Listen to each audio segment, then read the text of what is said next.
बिस्मिल्लाहिर्रहमानिर्रहीम। आज हम अपना जो है बायोलॉजी का लेक्चर जो है वो शुरू करने जा रहे हैं। तो एमकेट के बायोलॉजी की लेक्चर्स को तैयार करने का सबसे जो बेहतरीन तरीका है उसका के लिए हमें जो है ना सारे जो केपी के बोर्ड्स, पंजाब बोर्ड और फेडरल बोर्ड की किताबों को जो है ना वो रीडिंग देनी होती है। सबसे ज़्यादा मेन फोकस जो हमें करना है वो हमने पंजाब और फेडरल की किताबों को करना है, क्योंकि पंजाब में से मैक्सिमम पोर्शन जो है ना तकरीबन 50 से अबव पोर्शन जो है ना हमारे पेपर्स का वो पंजाब की टेक्स्ट बुक बोर्ड से आ जाता है।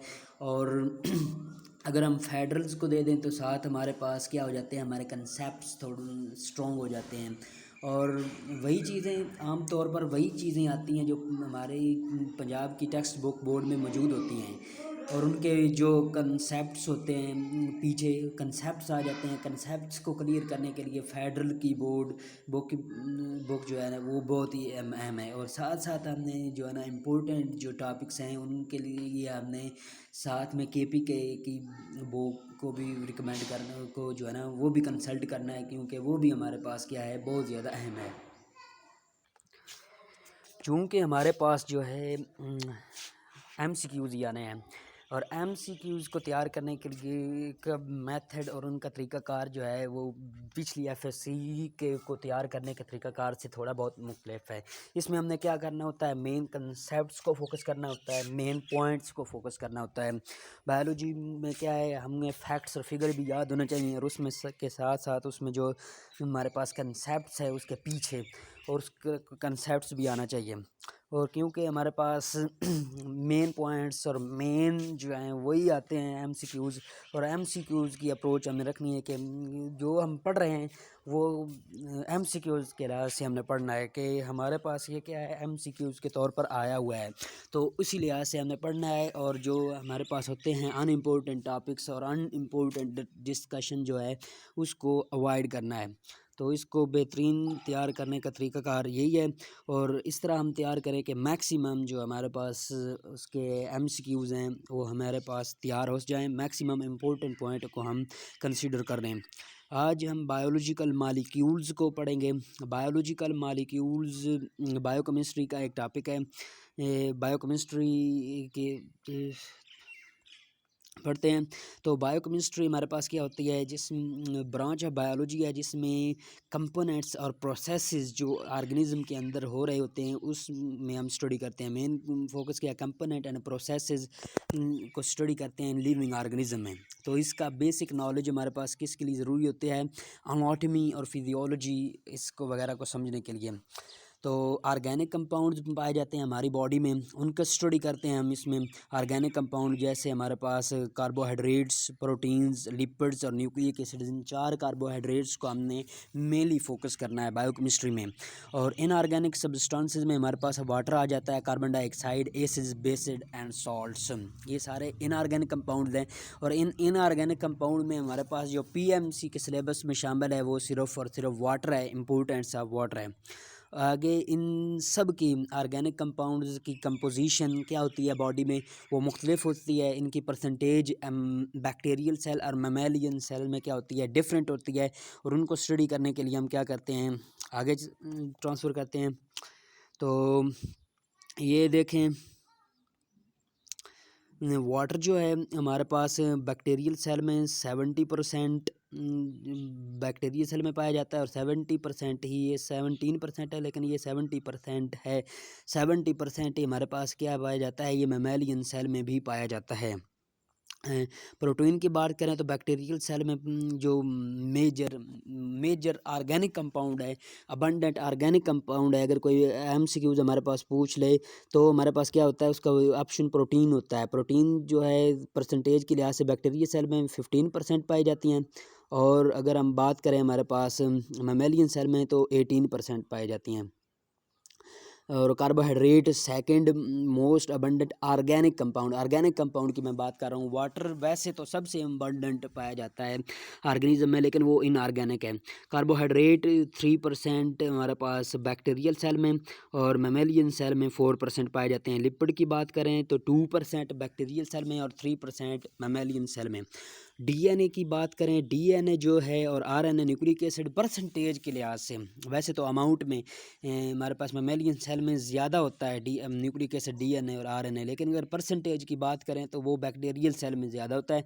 डीएनए 1% जो है बैक्टीरियल सेल में और 0.25% जो है मैमेलियन सेल में पाया जाता है। और अगर हम आरएनए की बात करें तो आरएनए की परसेंटेज हमारे पास मैमेलियन सेल में भी डीएनए की परसेंटेज से ज़्यादा होती है। बैक्टीरियल सेल की अब में अगर बात करें तो 6, ये हमारे पास ये 6% है। और मैमेलियन सेल में की बात करें तो 1.1% से। अगर ऑर्गेनिक मालिक्यूल्स जो दूसरे हैं जैसे एंजाइम्स भी ऑर्गेनिक मालिक्यूल हैं, ये भी हमने पढ़ना है। हार्मोन्स और मेटाबोलाइट्स, ये सारे ऑर्गेनिक कंपाउंड है। और इनकी बात करें तो ये बैक्टीरिया सेल में भी 2% और मैमेलियन सेल में भी 2%। और अदर इनऑर्गेनिक आयंस, वो वाटर के अलावा बात करें sodium ions, potassium ion, calcium, magnesium, chlorine, sulphate ions, तो ये हमारे पास 1% ही बैक्टीरियल सेल में और 1% ही मैमेलियन सेल में पाए जाते हैं। तो ये अगर हम बात करते हैं बायोकेमिस्ट्री में, तो सर्वाइवल ऑफ ऑर्गेनिज्म के लिए ज़रूरी है कि फूड ज़रूरी है, हमें एनर्जी ज़रूरी है। एनर्जी के लिए हमारे पास क्या होती है, फूड ज़रूरी होती है, क्योंकि सर्वाइवल ऑफ ऑर्गेनिज्म किस पे डिपेंड करता है, एक फूड कि हम अभी कोई चीज़ बाहर से लें और उसको यूज़ करें हम अपने एक्टिविटीज़ को बनाने के लिए, अपने स्ट्रक्चर को बनाने के लिए। इस तरह सारे ऑर्गेनिज्म के जो सेल हैं वो constantly taking in new substances जो है ना इन्वायरमेंट से लेते रहते हैं और उनको कन्वर्ट करते हैं दूसरे ऑर्गेनिज्म में। तो सारे के सारे ये जो प्रोसेस हो रहे होते हैं केमिकल ऑर्गेनिज्म में और कंपोनेंट्स की हम जो बात करेंगे बायोकेमिस्ट्री में, तो ये सारे के सारे जो प्रोसेस हो रहे हैं इनको क्या कहते हैं, कोलेक्टिवली मेटाबॉलिज्म। मेटाबॉलिज्म की आगे 2 टाइप हो सकती हैं, एनाबॉलिज्म और कैटाबॉलिज्म। एनाबॉलिज्म की बात करें, इसमें क्या होता है, सिंपलर सब्सटेंसेस जो है ना वो कंबाइन करते हैं और उससे आगे कम्प्लेक्स सब्सटेंसेस बनाए जाते हैं। तो इस दौरान जो है ना एनर्जी की ज़रूरत होती है, मतलब एंडोथर्मिक प्रोसेस होता है एनाबॉलिज्म, इसमें एनर्जी यूज़ होती है। तो कैटाबॉलिज्म की अगर बात करें तो उसमें क्या होता है, कम्प्लेक्स सब्सटेंसेस को ब्रेक डाउन किया जाता है सिंपलर सब्सटेंसेस में, और इस दौरान हमारे पास क्या होती है, एनर्जी यूज़ रिलीज़ होती है। ये एक एक्सोथर्मिक प्रोसेस है। एनाबॉलिक रिएक्शंस की बात करें, जैसे फोटोसिंथेसिस है, तो फोटोसिंथेसिस में कार्बन डाइऑक्साइड और वाटर वगैरह को मिला के हम क्या बनता है हमारे पास, शुगर वगैरह। तो ये एनाबॉलिक प्रोसेस, और रेस्पिरेशन में उनको तोड़ा जाता है तो वो क्या होता है हमारे पास, कैटाबॉलिक रिएक्शंस। और ये साथ साथ चलते रहते हैं, जैसे कार्बोहाइड्रेट और रेस्पिरेशंस का इस तरह मेटाबॉलिज्म होता है, ये साथ साथ चलते रहते हैं। मतलब कम्प्लेक्स सब्सटेंसेस से हम सिंपलर सब्सटेंसेस बनाते हैं और सिंपलर सब्सटेंसेस से कम्प्लेक्स सब्सटेंसेस बनाते हैं। जैसे कार्बन डाइऑक्साइड और वाटर को मिला के हम अगर बना रहे हैं शुगर, तो हमारे पास एनाबॉलिक प्रोसेस, और उसी शुगर को तोड़ के जब हम CO2 और वाटर वगैरह बनाएंगे बनेगा, तो हमारे पास वो फिर क्या हो जाएगा, कैटाबॉलिक रिएक्शंस। आगे वाटर की इम्पोर्टेंस की बात करते हैं। वाटर बहुत ज़्यादा अहम है। अगर बात करें परसेंटेज में डिफरेंट ऑर्गेनिज्म में, तो 65 से लेके हमारे पास जो है 89% तक ये मुख्तलिफ ऑर्गेनिज्म में पाया जाता है। बोन सेल में 20% ये पाया जाता है और 85% ब्रेन सेल में। ये सारी के सारी हमको पता है, हम जानते हैं कि इम्पोर्टेंट पॉइंट, और हम MCQs के लिहाज से हमने तैयारी करनी है, क्योंकि आने ही जो MCQs हैं पेपर में, तो ये सारे के सारे हम जो है ना MCQs ही हैं। जो भी हम डिस्कस कर रहे हैं वो MCQs की कैटेगरी में आ जाता है। जो नहीं आ रहा उसको हम डिस्कस ही नहीं करेंगे। ऑलमोस्ट जो है ना सारे केमिकल रिएक्शंस हैं उनके लिए वाटर की प्रेजेंस की ज़रूरत होती है। और क्योंकि सारे जो एंजाइम होते हैं, वो जो ऑर्गेनिजम्स की बॉडी को चलाने के लिए ज़रूरत होती हैं, वो किस में, वो भी जो है ना हाइड्रिक कंडीशन में, जो है वाटर की कंडीशन में, एक्वस कंडीशन में जो है वर्क करते हैं। और कई किस्म के बायोकेमिकल रिएक्शंस में हाइड्रोलाइसिस जैसे, उसमें जो है वाटर का इम्पोर्टेंट रोल है। और फोटोसिंथेसिस में भी ये एक रॉ मटेरियल के तौर पर हमारे पास काम करता है। अब आगे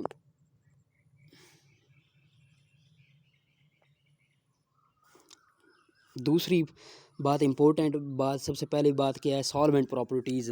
ये पोलर नेचर होती है वाटर की। सबसे पहले अगर बात करें हाइड्रोजन्स पर पॉजिटिव चार्ज और ऑक्सीजन पर नेगेटिव चार्ज होता है, मतलब ये पोलर कोविलेंट बॉन्ड होता है और इसमें हाइड्रोजन बॉन्डिंग पाई जाती है।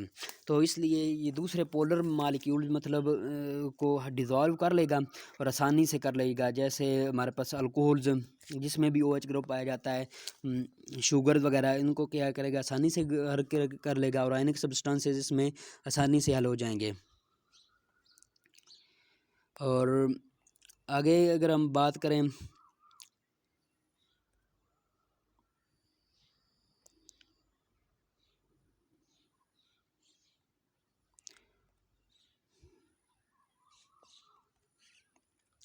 इनऑर्गेनिक कंपाउंड की, इनऑर्गेनिक नॉन आयनिक सब्सटेंसेस को तो हमें पता चल गया कि ये इसमें हल हो जाएंगे, हल हो जाएंगे। और नॉन आयनिक सब्सटेंसेस की अगर बात करें जिनमें चार्ज ग्रुप होता है, तो चार्ज ग्रुप वाले जो नॉन आयनिक सब्सटेंसेस होते हैं वो डिस्पर्स हो जाते हैं वाटर के अंदर। जब उनको हल किया जाता है तो उनकी डिस्पर्शन होती है और जो जितनी तेज़ी से वाटर के मॉलिक्यूल आगे फिर मूव करते हैं तो इतना ही चांसेस होता है कि रिएक्शंस ज़्यादा तेज़ी के साथ मूव करेगा।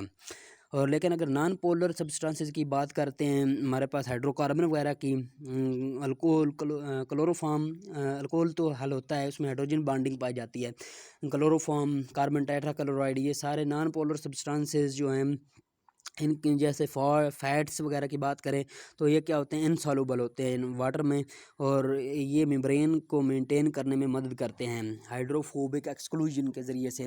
वाटर क्या होता है, हाइड्रोफोबिक होता है, हाइड्रोफिलिक सब्सटेंसेस होता है, और फैट्स वगैरह क्या होते हैं, हाइड्रोफिलिक। वाटर जो है हाइड्रोफिलिक सब्सटेंसेस को क्या कहता है, उसको हाइड्रोफिलिक सब्सटेंसेस वाटर के साथ पोलैरिटी होती है उनकी, लेकिन जो हाइड्रोफोबिक सब्सटेंसेस होते हैं वो वाटर से एक्सक्लूड होते हैं और उनके दरमियान कंटैक्ट एरिया क्या हो जाता है, कम हो जाता है, और इसको क्या कहते हैं, वाटर हाइड्रोफोबिक एक्सक्लूजन्स। ये फेडरल में कंसेप्ट है और इसी जगह पे हम ख़त्म कर लेते हैं। अगर हीट कैपेसिटी की बात करें हम, तो water has great ability to capture heats, absorb heats with minimum change in its on temperature, मतलब बहुत ज़्यादा ये हीट अब्जॉर्ब कर लेगा और इसकी अपनी जो है टेम्परेचर में कुछ इतना ज़्यादा चेंज नहीं आएगा।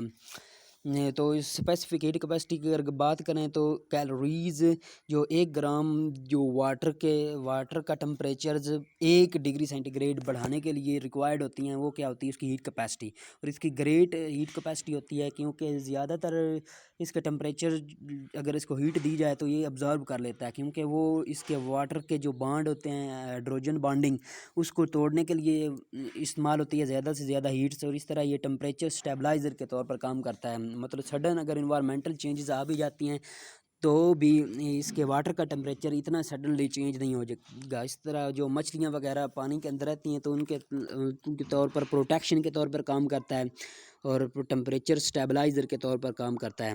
वेपोराइजेशन की बात करें, जब वाटर वेपोराइज होता है मतलब लिक्विड से ये गैसियस फॉर्म में जाता है, तो ये उस वक्त भी ग्रेट अमाउंट ऑफ हीट जो है ना उसको ऑब्जर्व करता है। तो हीट वेपोराइजेशन की अगर हम बात करें, तो ये क्या है, कैलोरीज अब्जॉर्ब्ड पर ग्राम वेपोराइज्ड। तो 1 ग्राम जो वेपोराइजेशन होती है वाटर की, उस दौरान कितनी कैलोरीज, कितने जो टेम्परेचर है ये अब्जॉर्ब करता है, इसको क्या कहते हैं, हीट वेपोराइजेशन। 500, और इसकी वैल्यू क्या है, इंपॉर्टेंट पॉइंट है, 574 किलो कैलोरीज पर किलोग्राम। कई दफ़ा एम कैट में ये आया भी हुआ है। और कैलोरीज पर ग्राम की बात करें, वो भी 574 कैलोरीज पर ग्राम भी है, क्योंकि दोनों का किलो किलो जो है आपस में अगर कट जाए तो हमारे पास 574 कैलोरीज पर ग्राम या 574 किलो कैलोरीज पर ग्राम होता है। तो इस हीट जो प्रोड्यूस होती है हमारे पास अंदर में, मेटाबॉलिज्म हो रहा है, हीट प्रोड्यूस हो रही है, और हमारी बॉडी का टेम्परेचर हमने क्या करना है, मेंटेन करना है। उसको मेंटेन करने में, रेगुलेट करने में ये क्या करती है, हीट वेपोराइजेशन मदद करती है। क्योंकि जब हमारे पास गर्मी होती है तो उसके क्या होती है, हीट की वेपोराइजेशन होती है, तो कूलिंग इफेक्ट होता है, वेपोराइजेशन से हमारे पास कूलिंग इफेक्ट होता है। तो इस तरह टेम्परेचर को मेंटेन किया जाता है। मतलब एवेपोरेशन की अगर बात करें, 1000 मिलीलीटर अगर हमारे पास वाटर है और उसमें से अगर 2 मिलीलीटर सिर्फ अगर वाटर की एवेपोरेशन हो गई है, तो रिमेनिंग जो वाटर है 998 मिलीलीटर, उसका टेम्परेचर जो है 1 डिग्री सेंटीग्रेड क्या हो जाएगा, कम हो जाएगा। मतलब थोड़ा सा वाटर की एवेपोरेशन से जो है कूलिंग इफेक्ट ग्रेट आ गया हमारे पास। तो ये भी हमारे पास उसका एक पॉइंट है एम कैट का, और ये 2019 में आया हुआ था कि मिनिमम अमाउंट जो है हमारे पास वाटर की अगर वेपोराइज हो जाए तो वो maximum amount of change in temperature का सबब बनती है। आगे आयोनाइजेशन ऑफ वाटर की बात करें तो वाटर की आयोनाइजेशन क्या होती है, पॉजिटिव और नेगेटिव आयंस में तब्दील होना। तो आयोनाइजेशन में हाइड्रोजन आयन और हाइड्रोक्सिल OH आयंस जो है ना, उसमें ये तब्दील हो जाता है। तो ये इसकी रिवर्सिबल प्रोसेस है।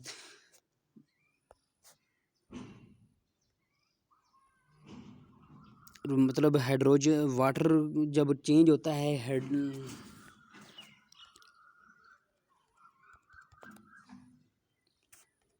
OH नेगेटिव आयंस और H पॉजिटिव आयंस में, तो ये एक रिवर्सिबल प्रोसेस होता है और ये मतलब दोनों तरफ से चलता रहता है। और 25 डिग्री सेंटीग्रेड पर अगर बात करें H प्लस आयन की कंसनट्रेशन, वो भी 10 रेज पावर -7 मोल पर लीटर की होती है। और OH नेगेटिव की बात करें तो वो भी कितनी होती है, 10 रेज पावर -7 मोल पर लीटर। और इस तरह ये कई किस्म के केमिकल रिएक्शन में हिस्सा लेता है, आयनिक रिएक्शन में हिस्सा लेता है। ये वाटर डिज़ोल्विंग में भी ये अहम किरदार अदा करता है। आयोनाइजेशन के मतलब वाटर के आयंस और दूसरे आयनिक कंपाउंड के आयंस वो आपस में अलग हो जाते हैं, तो दूसरे कई किस्म के बाकी आगे रिएक्शन फिर परफॉर्म होते हैं। प्रोटेक्शन की बात करें तो लुब्रिकेंट के तौर पर काम करता है। मतलब आईलैंड्स हमारे जो हैं इसमें ये लुब्रिकेंट के तौर पर काम करता है और प्रोटेक्शन देता है। और जो इम्पोर्टेंट आर्गन होते हैं हमारे, उसके गिर्द एक कुशन के तौर पर काम करता है। और ट्रामा जब सडन कोई एक्सीडेंट वगैरह होता है तो हमारी जो है इम्पोर्टेंट आर्गन्स वगैरह की हिफाजत करता है।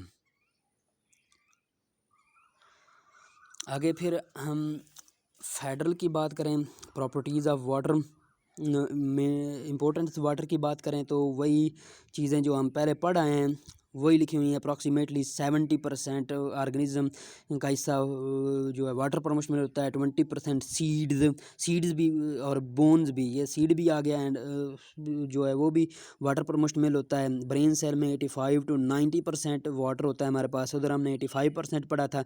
और जेली फिश एक एक्सेप्शनल केस है हमारे पास जहाँ पे 99% वाटर पाया जाता है। क्योंकि MCQs ही आते हैं तो ये भी इम्पोर्टेंट इन्फॉर्मेशन है कि जेली फिश में बहुत ज़्यादा हमारे पास नाइडेरियन का एक ये ऑर्गेनिज्म है कोलेंट्रेटा का, और जेली फिश, तो उसमें 99% वाटर हमारे पास ये पाया जाता है। और ये क्रिटिकल थिंकिंग में क्या है, one hydrogen gas combine with oxygen gas to form water, the hydrogen reduced और ऑक्सीडाइज्ड। मतलब ऑक्सीजन के साथ हाइड्रोजन मिला है, तो जिसके साथ ऑक्सीजन मिला है तो उसने क्या किया है, वो ऑक्सीडाइज हो गया, हाइड्रोजन की ऑक्सीडेशन हुई है।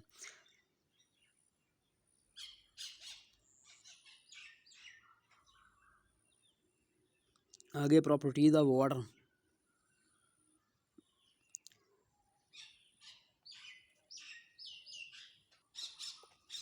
प्रॉपर्टीज़ ऑफ वाटर की बात करें, ये हाई पोलैरिटी वाटर एक पोलर मालिक्यूल्स है। हाइड्रोजन पॉजिटिव चार्ज और ऑक्सीजन नेगेटिव चार्ज, इसलिए इलेक्ट्रॉन पेयर हमारे पास क्या होते हैं, ज़्यादा से ज़्यादा हमारे पास ऑक्सीजन की तरफ बैंड कर जाते हैं, ऑक्सीजन की तरफ रहते हैं। और पोलर सॉल्वेंट की वजह से, ये पोलैरिटी की वजह से, ये पोलर सॉल्वेंट में के लिए ये एक यूनिवर्सल सॉल्वेंट के तौर पर काम करता है।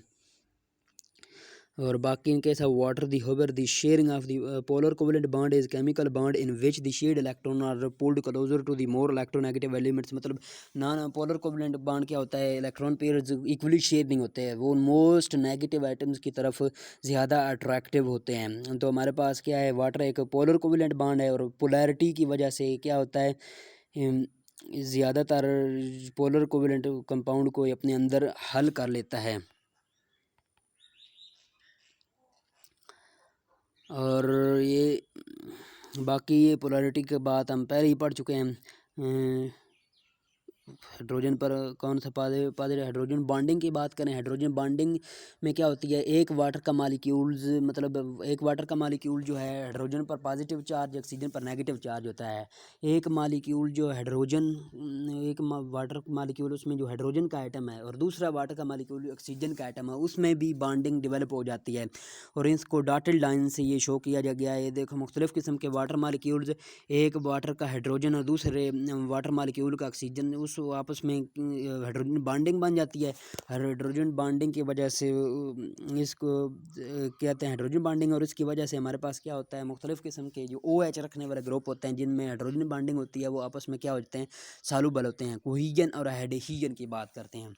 कोहेजन क्या होती है, वाटर मालिक्यूल्स की आपस में attractions among the water molecule होती है। और इसके ज़रिए से वाटर के मालिक्यूल क्या होते हैं, आपस में स्टिक करके रहते हैं और फ्लो कर जो करता है वाटर इकट्ठा, वो भी किसकी वजह से करता है, कोहेजन की वजह से करता है। और दूसरी की बात करें तो पोलर सरफेसेस के साथ भी वाटर जो है ना अडहेर कर जाता है। जैसे जाइलम और फुलाइम्स जो जाइलम में जब वाटर मालिक्यूल्स ऊपर जाते हैं तो वो भी क्या करते हैं, एडहेजन की वजह से जाते हैं ऊपर। एक उसकी वॉल्स जो होती हैं जाइलम की, उनके साथ वाटर की एफिनिटी होती है। मतलब बात और कोहेजन जो है, एडहेजन और कोहेजन ये दोनों वाटर बॉन्डिंग की वजह, हाइड्रोजन बॉन्डिंग की वजह से होती हैं। और इसकी वजह से सर्कुलेशन होती रहती है लिविंग बॉडीज़ में, वाटर की, प्लांट्स में, एनिमल्स में। अगर specific heat capacity of waters, ये पहले भी हम पढ़ चुके हैं। और ये इस टेम्परेचर स्टेबलाइजर के तौर पर काम करता है। थोड़ी सी टेम्परेचर अपना चेंज होता है और बहुत ज़्यादा हीट को ऑब्जर्व कर लेता है। और इधर जो एक कैलोरीज़ अब कैलोरीज़ जो है हमारे पास एक किसके बराबर होती है, 4.18 जाउल्स। ये इंपॉर्टेंट पॉइंट है। हीट ऑफ वेपोराइजेशंस क्या होती है, कैलोरीज ऑब्जर्व्ड पर ग्राम वेपोराइज्ड, एक वेपोराइजेशन के दौरान कितनी हीट वो ऑब्जर्व होती है। इधर इसकी वैल्यू 574 कैलोरीज पर ग्राम है। उधर हमारे पास पंजाब में इसकी कीमत 574 किलो कैलोरीज पर किलोग्राम थी। बाकी ये वही है।